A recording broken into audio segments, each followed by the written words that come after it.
بسم اللہ الرحمن الرحیم۔ جب رب کائنات کسی خاتون سے راضی ہو جائے تو اس کی شخصیت میں یہ 8 علامات نمایاں ہو جاتی ہیں۔ وہ 8 نشانیاں جس عورت میں نظر آئیں تو اسے شکر ادا کرنا چاہیے کہ اس کا خالق اس سے راضی ہو گیا۔ اللہ جب خوش ہوتا ہے تو 8 نشانیاں ظاہر کرتا ہے۔ بارگاہ الہی سے محبت پانے کی علامات میں سے اگر ایک بھی کسی میں نظر آئے تو یقین کر لو کہ پروردگار اس سے محبت کرتا ہے۔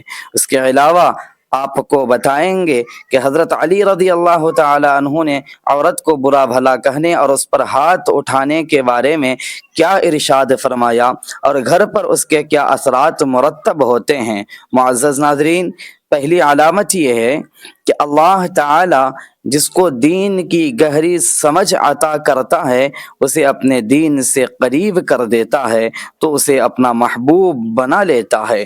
حضرت عبداللہ بن مسعود رضی اللہ تعالی عنہ سے مروی ہے کہ نبی آخر الزماں صلی اللہ علیہ وسلم نے فرمایا کہ اللہ تعالیٰ تمہارے درمیان اخلاق کو بھی اسی طرح تقسیم فرماتے ہیں جیسے رزق کو بانٹتے ہیں۔ دنیا تو اللہ سب کو دیتا ہے، چاہے وہ اللہ کا محبوب ہو یا نہ ہو، لیکن دین کی سمجھ صرف اسی کو ملتی ہے جو اللہ کا خاص بندہ ہو۔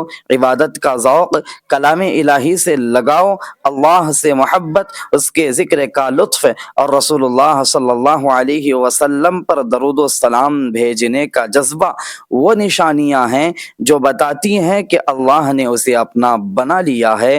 دوسری نشانی یہ ہے کہ رسول اللہ صلی اللہ علیہ وسلم نے فرمایا اللہ جسے چن لیتے ہیں اسے کچھ آزمائشوں میں بھی ڈالتے ہیں تاکہ یہ دیکھا جا سکے کہ کیا میرا بندہ میرے ہر فیصلے پر راضی رہتا ہے یا نہیں۔ جو بندہ صبر کر کے راضی ہو جائے اللہ اسے دنیا اور آخرت دونوں میں نوازتے ہیں۔ جو اس دوران یہ شکایت کرے کہ میں تو نماز کا پابند ہوں، تلاوت بھی کرتا ہوں، پھر مجھے بیماری یا پریشانی کیوں ہوئی، تو ایسا ہرگز نہیں سوچنا چاہیے۔ حضرت بلال حبشی رضی اللہ تعالی عنہ سے کسی نے پوچھا کہ آپ تو توحید کے داعی ہیں، پھر آپ پر اتنے ظلم کیوں ہوئے، تو آپ رضی اللہ تعالی عنہ نے فرمایا جیسے بازار میں مٹی کے برتن کو چیک کرنے کے لیے بجا کر دیکھا جاتا ہے ویسے ہی اللہ نے مجھے آزمایا تھا۔ یہ وہی عظیم غلام تھے جن کے بارے میں حضور اکرم صلی اللہ علیہ وسلم نے فرمایا معراج کی رات جب میں جنت میں داخل ہوا تو اپنے آگے کسی کے قدموں کی آہٹ سنی۔ میں نے حضرت جبریل علیہ السلام سے پوچھا کہ یہ کون ہیں، تو جواب ملا یہ بلال حبشی ہیں جو آپ سے آگے چل رہے ہیں۔ حضور پاک صلی اللہ علیہ وسلم نے واپسی پر حضرت بلال رضی اللہ تعالی عنہ سے ان کے عمل کے بارے میں پوچھا تو آپ نے فرمایا کہ آپ نے ہر وقت باوضو رہنے کی تلقین کی تھی، لہذا میں ہر وقت وضو میں رہتا ہوں اور وضو ٹوٹنے پر نیا وضو کر کے 2 رکعت نفل ادا کر لیتا ہوں، یعنی چلتے زمین پر ہیں مگر قدموں کی چاپ جنت میں سنائی دیتی ہے۔ تو آزمائش اللہ کی محبت کی دوسری علامت ہے، لہذا کسی بھی مشکل کا مطلب یہ نہیں کہ آپ پر اللہ ناراض ہے، اللہ اپنے محبوب بندوں کو ہی آزماتا ہے۔ پیارے ناظرین، تیسری علامت بہت ہی حسین ہے جس سے معلوم ہو سکتا ہے کہ اللہ کس سے راضی ہے۔ جب اللہ کسی سے محبت کرتا ہے تو اس کے لیے خوبصورت طریقے اپناتا ہے۔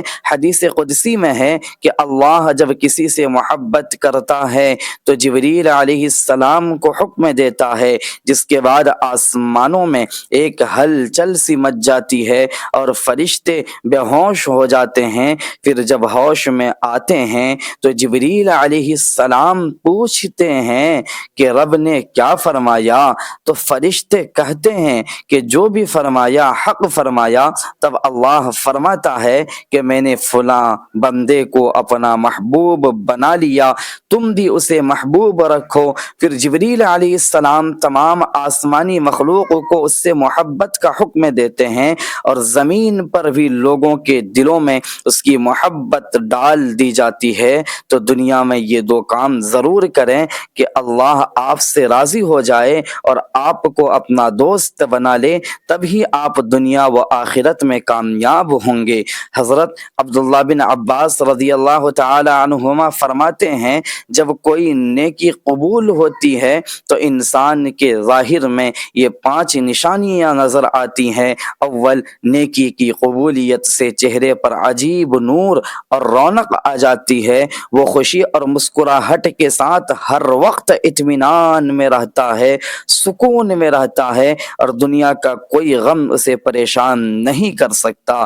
دوسرا، اس کا قلب روشن ہو جاتا ہے، وہ اللہ کے وعدوں پر کامل یقین رکھتا ہے، چاہے کچھ پاس ہو یا نہ ہو، اس کا دل غنی رہتا ہے۔ یاد رکھیں، اصل امیری مال سے نہیں دل سے ہوتی ہے۔ حضرت علی رضی اللہ تعالی عنہ فرماتے ہیں دولت مٹی ہے، اسے پیروں میں رکھو، سر پر چڑھاؤ گے تو یہ قبر بن جائے گی اور قبر زندہ انسانوں کی جگہ نہیں۔ نمبر 3، نیکی قبول ہونے پر جسم میں ایک روحانی قوت آ جاتی ہے اور شیطان اسے بہکا نہیں سکتا، اس سے محفوظ رہنے کی طاقت اللہ تبارک و تعالی عطا کر دیتا ہے۔ نمبر 4، اللہ اس کے رزق میں برکت ڈالتا ہے، وہ جتنا بھی خرچ کرے اس کے مال میں کمی نہیں آتی۔ حضرت علی رضی اللہ تعالی عنہ کا فرمان ہے کہ رزق انسان کو اسی طرح تلاش کرتا ہے جیسے موت انسان کو پنجم۔ اللہ لوگوں کے دلوں میں اس کے لیے محبت پیدا کر دیتا ہے۔ معزز سامعین، پیارے ناظرین، اب ذکر کرتے ہیں عورت کے حقوق و فرائض کا۔ حضرت علی رضی اللہ تعالی عنہ سے ایک شخص نے آ کر شکایت کی، میری بیوی گھر کا کام کاج ٹھیک سے نہیں کرتی تو کیا میرا اسے ڈانٹنا درست ہے؟ آپ رضی اللہ تعالی عنہ نے فرمایا، کس نے کہا کہ گھر کا کام بیوی پر واجب ہے؟ اسلام نے عورت کو جتنا بلند مقام دیا ہے کسی اور مذہب میں نہیں۔ رسول پاک صلی اللہ علیہ وسلم نے فرمایا، عورت کی اصل ذمہ داری اولاد کی بہترین پرورش ہے۔ گھر کا کام وہ اپنی مرضی اور خوشی سے کرتی ہے تو یہ اس کا احسان ہے۔ جب وہ گھر کا کام کرتی ہے تو اللہ تعالی اسے عبادت کا ثواب دیتا ہے، لیکن جو عورت پر ظلم کرے اور اسے غلام سمجھے، روز محشر اسے گدھے کی شکل میں اٹھایا جائے گا اور جہنم کا دروازہ اس کے لیے کھلے گا۔ اب سنیں عورت کا رونا کیسا ہے۔ حضرت علی رضی اللہ تعالی عنہ نے دیکھا ایک شخص اپنی بیوی پر ظلم کر رہا ہے تو فرمایا، اللہ سے ڈرو، گھر میں رزق کی تنگی کا سبب تمہاری بیوی کے آنسو ہیں۔